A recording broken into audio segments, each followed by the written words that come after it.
Hei, mina olen Ants Uustalu ja kokka koos minuga igal teisipäeval kell 12.15 Tre raadios ning kuule kordust pühapäeval kell 13.00. Kokka koos Antsuga. Ants Uustalu on stuudios, ööpiku gastronoomia talu peremees ja nüüd, kui te tulete Facebooki, otsite üles Tre raadio lehe, siis seal on käimas juba video ka, sellepärast me teeme Facebook laivi ja näitame, kuidas teritatakse nuge õigesti ja loomulikult valmib siin samas kaamera all ka nädala retsept, nii et hakkame siis peale Ants selle asjaga. Jaa, nii ma olen jälle siin laua taga, kus ma olen viimased paar nädalat juba olnud. Täna vist on 12. saade või? On? Jaa, on küll. No võt, ma olen siin 12 korda juba andnud kuuma nii pannide ja püssidega veel ei ole, aga küll see saade ka tuleb. Aga täna meil on nugadega, peaaegu lähedal. Ja püüame siis ikkagi aru saada, et mis nuga mille jaoks on. Et võtan kohe siit ühe noa. No ütleme, et see on nüüd selline ühe teraga Jaapani stiilis kokanuga. Seda siis kasutatakse asjade tükeldamiseks. Eks lõikelaud ja muudki tükeldad. Ja kui te tükeldate kodus, siis hoidke näpud enda poole. Kui te, see on kõige tähtsas köögis, alati näpud enda poole. Ja siis tükeldate niimoodi vaikselt. Ükskõik kui hea inimene te olete, seal köögis tasub näpud oma poole hoida. Jaa, absoluutselt. See on nagu, kui sa lähed Coca-Cola, siis õpetaja ütleb kohe sulle, et nüüd terveks eluks näpud enda poole. Nii, see on siis selline mõnus ühe teraga Jaapani nuga, mida saab kasutada. See on nüüd mingi väga kallis nuga, ma saan aru siis. Jaapani nuga. See võib-olla, ma ei tea, 200, aga midagi väga ei... See ARC näitab seal või kus see number üldse on? ARC on paki peal, siin ei ole või on või? Ma võib-olla üle ka, mina ei tea. Siin ei ole, jah. See on paki peal on see toetus, millegi pärast metalli sisse nad ei pane seda. Nii, see on Jaapani nuga. Nii, see on nüüd teine Jaapani nuga. Vaatan äkki siin on ARC peal. Ei ole. See on ka nüüd Jaapani nuga. See on nüüd... Ei ole.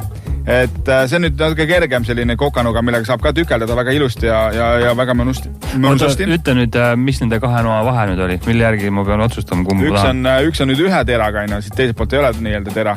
Nii. Ja see on nüüd mõlemal pool väike tera. Miks ei võiks mõlemal pool kohe olla? Miks peaks ühel pool ainult tera olema? Jaapanlastel on mingi oma kiiks ja ausalt selle noaga tasub, kui sa selle ühe teraga noa ostate või nii-öelda ühepoolse teraga, siis see võtab natuke harjumist, vets kisub vasakule, aga jaapanlastel on mingi oma teema nendega. Nii, need olid siis Jaapani noad. Siis Euroopa kokanuga, mida mina hästi palju töödes kasutan. Tavaline selline suur nuga. Tähtis on see, et mul on päris suur käsi, et see suur käsi ja mul näpud siia alla ära mahuvad. Et kui ma tükeldan, siis näpud ei käi vastu lõikelauda. Näiteks see nuga, mis on, see on juba nii ära kulunud. Sellega ma olen teinud, ma arvan, 10 aastat tööd. Ka Euroopa nuga. Ja see on nüüd see kanda nii ära kulunud, et kui ma nüüd tükeldama hakkan, siis näpud on nii suureks vahepeal kasvanud, et nuga ei lähegi vastu lõikelauda. Et siis sellega on ebamugav, sellega pead saad lõikelaua äärest tükeldada. Aga sellega mahub ilusti veel näpud siia alla. Nii, siis on koorimisnuga. Üks lemmikumaid. Peab olema natuke köver. Ja pika käepidemega sul on mõnus koorida asju. Võtad siit nüüd, ma ei tea, tomati lõikad enne pooleks. Hops. Saad natukene lõigata ka näppude vahel. Muidugi näppude vahel lõikamine, see on niisugune vanaema teema, et kokad teevad ikka lõikelaua peale, et vastu põlle tirimine, see aeg on läbi. Nii, siis on jälle üks vanakooli koorimisnuga. Kui ei olnud veel neid kõvera otsaga koorimisnugu, siis oli selline. No sellega ma olen ka... See ongi minu arust see tüüpiline nuga, mis põlvkondade läbi rändab. Sellega ma olen ise ka 10 aastat tööd teinud, ma vaatan, see hakkab ära väsima juba. Aga lõpuks tulid kõvera otsaga, siis ma eelistan täna kõvera otsaga. Nii, siis on sinu mingisugune saag on siin. Jah, ma ei tea, mis saag see on siis. See on nüüd leivasaag ja saiasaag on ja, ehk siis nuga. Ja see ennem küsisid, et kas neid saab teritada, saab küll ainult ühelt poolt. Et siit poolt, kus ei ole neid, vaat siin poole nagu sakid, siin poole on sile. Siit silede poole pealt saad natuke teritada. Ja kohe näitan ka, kuidas. See on nüüd Austri nuga, kui tal on proua nõuab šampanjat ja Austrit reede õhtul, siis suke nuga võiks igal mõnusal mehel ikka kodus sahtlis olla. Ma arvan, see mõnus mees peab tükk aega õppima, kuidas see üldse lahti käib, muidu lõikada mul... Ma täna tegelikult tahtsin sulle tuua neid, aga sellel oli üks väike error, ma ei toonud. Nii, siis mul on selline korralik käsitöörelv. Siin peaks juba politsei sekkuma. Kui sa siuksega tänava peale minna ei tohi. Ei tohi, jah, sellega siis sa saad autoga edasi kohe. Kui keegi ei saanud aru praegu, millest me räägime, meil on pilt ka raadiosaate juures, nii et minge Facebooki Tre raadio lehe peale, seal näete, mis praegu Ants Uustalu käes on. See on päris korralik filmist lausa. Korralik machete taoline nuga, millega tegelikult on Vene aja lihakirves ja kui mina selle ostsin, oli roostes ja kuskilt maalt välja toodud, siis siia oli haamriga nii palju peale tautud, et siin oli kõik oli siuke, korralik mätas oli siin peal. et selle ma taastan ära, varsti teen käe pidema ja siis ma hakkan sellega ringi käima. Jah. Ja siis on natuke väiksem ka. See on nüüd ka üks vene aja lihakirves, millega saad kanakoibi choppida. Et see on ka väga mõnus. Nii, aga räägime teritamisest. Muidu me siin need näitame. 2 viimast asja olid löömise jaoks, jah? Jaa, need on lihakirved nii-öelda. Nendega ei saete, ei lõigate, ei nüsite? No, ütleme, et hästi paljud, kui te vaatate Hiina koka videosid, siis umbes selliste nugadega nad seal püüavad oma asju kõike teha. Et minust on ebamugavad, aga hiinlased, eks neil ongi vaja areneda natukene. Nii, siis muidugi selline nuga ka. Et see on nüüd hästi õhuks teraga. Ta ei ole nüüd ei kokanuga, ei koorimisnuga, vaid ta on nüüd õhukeste asjade lõikamiseks. No, tahad mingi gazpachot teha või carpacciot teha, siis lõikad sellega hästi õhuksed viile. See carpaccio on, küsin siia. Carpaccio on selline, punane liha, teed sa võid carpacciot ükskõik millest teha, et täna ongi tegelikult hea saada, et carpaccio on õhuksed viilud tarriku peal ja gazpaccio on supp, mida me täna tegema hakkame. Ja see on 2 asja, ärge neid asja aega. Nii, aga nüüd mul on hunnik mingisuguseid teritajaid siin, paneme need siin kaamera ette. Ja kõigepealt, kõige lihtsamad teritajad on sellised, ma ei tea, võtame siit ühe noa, aine. No, ongi need 1, 2, 3, aine. Siin on 1, 2, 3 peal. Siin on isegi rohkem vist, ja ikka sama palju. Ja siis teete niimoodi. Issand, mis ajad. Ja siis teete jälle niimoodi ja üldse järgi nii tehke. No, ühesõnaga saate selle teravaks mina. See karm hääl, jah. Nii, siis on siuke täitsa universaalne asi, mida saate igast, ma ei tea, toidupoest banaanide kõrvalt, ma arvan. Et võib küll osta sellise asja, jah? No, ütleme, et kui sul ikka muud ei ole, siis sa võid sellega siin sipsida edasi tagasi. Oota, aga kas sa sipsid hoiad täpselt püsti või ühel pool kaldu või teisel pool? Ei, ma hoian täpselt püsti. Aga miks seal siis selline? Siin on nagu omal selliseks kette, mis on juba, ma saan lahti ka sellegi. See peab ikka täpselt risti hoidma. Ja, siis see ise on siin pool viltu, vaata. Ja kui see nuga nüüd on niimoodi, siis ta ise teritab mõlemad poolt ära, vaata. Need on nüüd, kui sul tõesti muud ei ole, siis sa võid selle osta küll, sa saad oma toidu tehtud ja noa teravaks. Siis ostsin mingi täna ühest Raplapoest, kuna meil on selline saade, et me kõik enamus asju tahame samast Raplas saada, et inimesed saaksid kodus järgi teha. Ostsin selle, maksis mingi 10 kopikat, 15 oli vist, jah. Ja siin on ka 1, 2, 3. Ja miks need numbrid on olulised, on siis see, et kõigepealt on number 1 on natuke karedam, number 2 on vähe peenem ja number 3 on siis see viimane nagu poleerimise koht. Ja see käib kõigile nugadele see reegel, jah? Jaa, see käib, jah. Issand, mis häälega need asjad kõik on.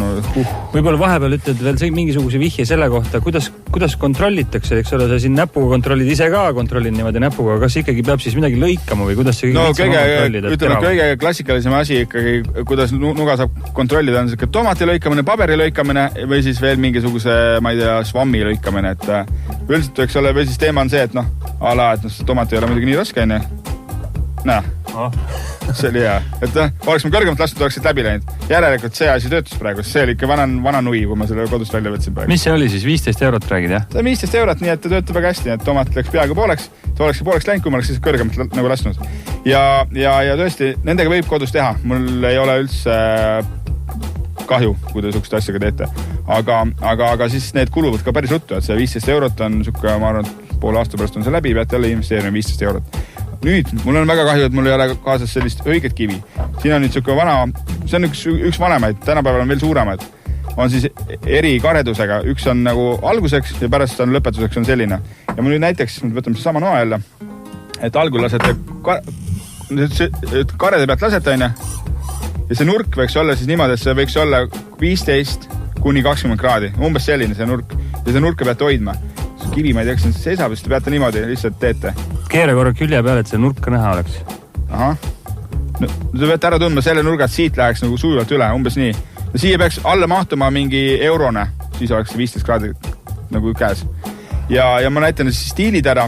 Jaapanlased teevad niimoodi, et nad võtavad siit kinni ja lükkavad edasi tagasi. Kivi natuke liigub ja kogu aeg niimoodi lükkavad. Siis ameeriklased teevad selliseid liigutusi. Niimoodi teevad ameeriklased. Ja siis venelane teeb niimoodi. Tatsistab peale ja hakkab mingit ringe tegema. Mis ei ole ka vale, on. Aga ma ei tea, kes selle Venemaal see noateritus vend oli, kes niimoodi õpetas teha. Saab teravaks, aga pole hullu. Mina ise, kui mul oleks suurem, siis ma teeks ka niimoodi, et ma teeks nagu jaapanlased, hoiaks õiget nurka, aga ma liigutaks seda ikkagi, niimoodi, et ma liigutaks altpoolt ja liiguks nagu, samal ajal liiguks nagu tera üles poole. Ma teeks selle kõik korraga ära. Niimoodi tundub küll lihtne. Jaa, see ongi lihtne. Aga neid ringe pole vaja siis teha. Neid ringe ei ole vaja teha, see tatistamine ringi tegemine, see on märjaks ei ole vaja ka teha või? Märjaks oleks vaja teha, jah. Aga ma ütlen, et see nüüd, ma ükspäev võin tuua teile selle vesikivi ka ja sellega saab väga hästi ja selle tehnikaga nüüd, kui seda 15 kraadi, seda suudate väga hästi hoida, see ei ole üldse raske. Ja selle tehnikaga saate oma noad väga-väga teravaks ja lihtsalt tuleb investeerida nii-öelda sellesse kivisse. Ja kivid maksavad 25–69 eurot. Aga suurt oleks ma saan siis aru vaja? Jaa, ta on alus peal, ta ei liigu siin, vaata. Et kõik sellised vikati luisud, mis meil siin on, nendega saab ka, aine. Aga no nende aeg on ikkagi läbi, et ärge muidugi ära neid visake, nendega saate omal vikatit teravaks ja saate võib-olla mõne asja veel garaažis teravaks, aga jah, nugade jaoks need tänapäeval enam eriti ei kõlba. Aga tõesti, ma pärast selline leht nagu ilma reklaamita, ma isegi ei tunne neid inimesi, kes need maale toovad, aga Tallinn Cutlery on selline veebileht, kus saab osta siis hästi palju kvaliteetseid nugasid, seal on hästi palju erinevaid vesikive ja tõesti sealt saab, mul on endalgi plaanis sealt hakata tellima midagi ja siis on teil köögis nii-öelda nugadepark on holdatud, nood on teravad ja terava noaga on hea töötada, aga ikkagi olge siis väga ettevaatlik, kui nuga väga terav on, siis vähem ükski väike puudutus võib sul näpu juba veriseks teha.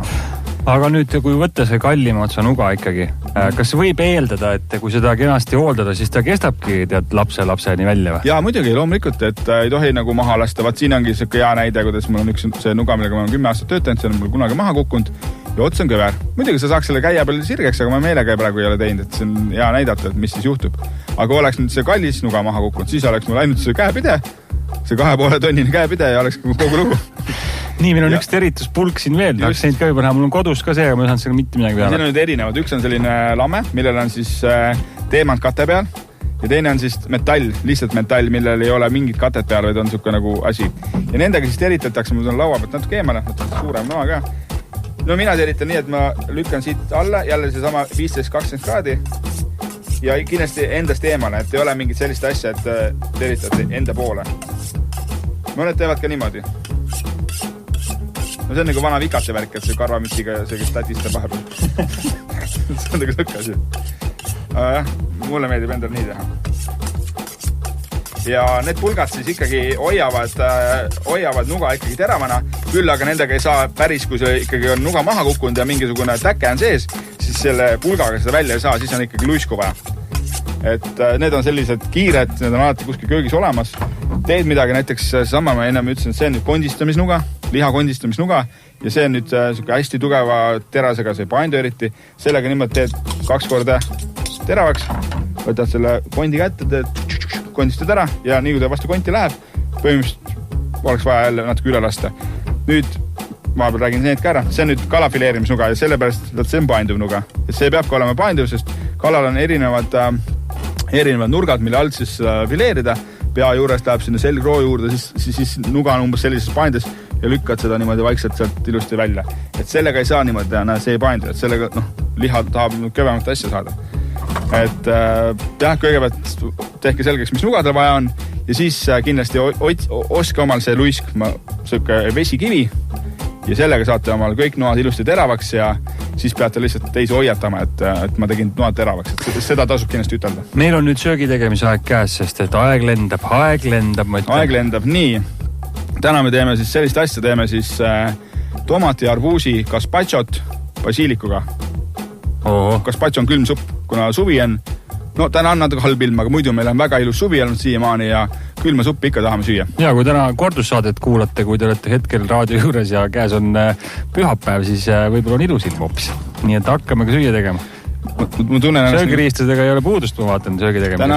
Täna ei ole puudust, jah, ma vaatangi, ma olen nagu mingi vana vara kaupmees ja ma kolaga siin pleti peal.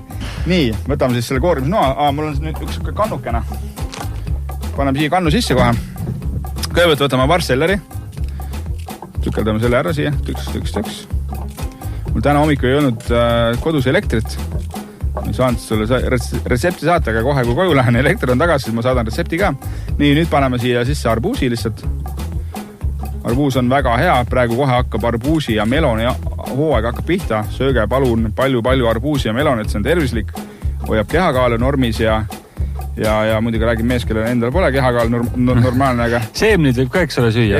Jaa, ma olen nii nördinud, et ema kunagi mul keelas neid süüa. Väga suur raskus on see, kui sa pead neid sealt välja hakkama nokkima. Igasugune arbuusisöömise isu läheb ära, aga nüüd ma olin nagu rebel ja ikkagi sööd nad kõik ära ja ei juhtunud muga midagi. Arbuus ei läinud kõhus kasvama. Nagu ähvardati. Nii, nüüd paneme natukese maasikad ka. Ops, siis paneme paar tomatit. Selle me peame kõik siis ära mikserdama. See varsseller ei ole siin lihtsalt nalja pärast sees, vaid see annab ikka väga mõnusa maitse sellele arbuusile ja tomatitele. See võib tervike panna, see meil on nii superpower masin siin, et ei ole vaja midagi lõigata. Vahepeal tuletan meelde, et me oleme Facebook live'is ka, nii et sellest kõigest tuleb praegu Tre Raadio Facebookiga otse pilt, nii et saate näha, kuidas üks suvine asi... Natuke paneme siia suhkrut ka. Suvine asi, mille nime ma unustasin juba ära valmib. Gazpacho, suvine gazpacho. Külmsupp. Et kõik teevad seda okroškat ja ma ei tea, mis kefiri külmasuppi, siis tegelikult see on ilma igasuguse kooreta ja piimata, nii et väga mõnus. Nii, nüüd tuleb natuke mürinat. Müring jääb asja juurde. Nii, võtan su mikri korra välja. Näe, kus aeg lendab. Jah, täna on siis see päev, kui vannib midagi suvis siin ja selle viimane saade tundub olevat. Nii et siin hakkame augustis võib-olla jälle vaikselt pihta. Oleneb, millal Ants raskelt pikalt reisit tagasi tuleb. Seda ei tea veel. Midagi hakkab seal looma või? Ei veel. Kohe varsti. Aga jah. Paneme aparaadi jälle tööle. Väga hullu häält ei teegi. Televisioonis tavaliselt ei ole võimalik siis üldse enam rääkida, aga nende mikritega ikka on. Nii, ja mis sa sinna taldrikusse juba panid?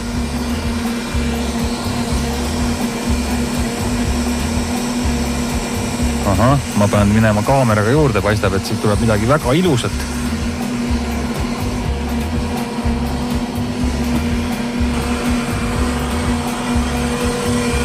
Nii, nüüd vahepeal tekkis selline Crazy Raadio efekt, kus siis püüdis keegi selgeks teha, kuidas siis see raadio töötab või kuidas ei tööta, et meil oli umbes sama hääl. Aga vabandust selle pärast, aga vahepeal ma tegin siia supikausis panin basiilikuõli. Nii, siin on väga mõnus basiilik. Basiilik on suke asi, seda peab eesega noaga lõikama, et seda võib täitsa vabalt siia, vaba käega niimoodi noppida siia sisse. Väga hea. Võtame tomatid, vabandust, need maasikad. Võtame maasikad, paneme need ka siia sisse. Väga mõnus. Nii, aga siis muud, kui oleme selle siia peale.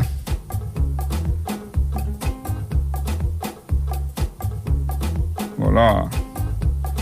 No nii, selline külmsupp, kui kellelgi on veel jääkuubikuid, võib panna jääkuubikud ka siia kanmiksisse, teebte kohe ekstra külmaks ja miks mitte siis suvel aias ei pea kogu aeg liha sööma, kallid inimesed, sööge natukene ka värsket, sööge arbuusi, sööge melonit, vaadake ise, mis seal turu pealt kätte saab ja olete ise väga head kasvatajad, kasvatate ise kasvuhoones kõike neid tomatid ja tšilisid ja paprikaid, nii et suvi on ilus aeg ja suvel on see hea, et suvel saab kõik valmis ja kokkadele on see väga suur rööm, lihtsalt lähed ja võtad.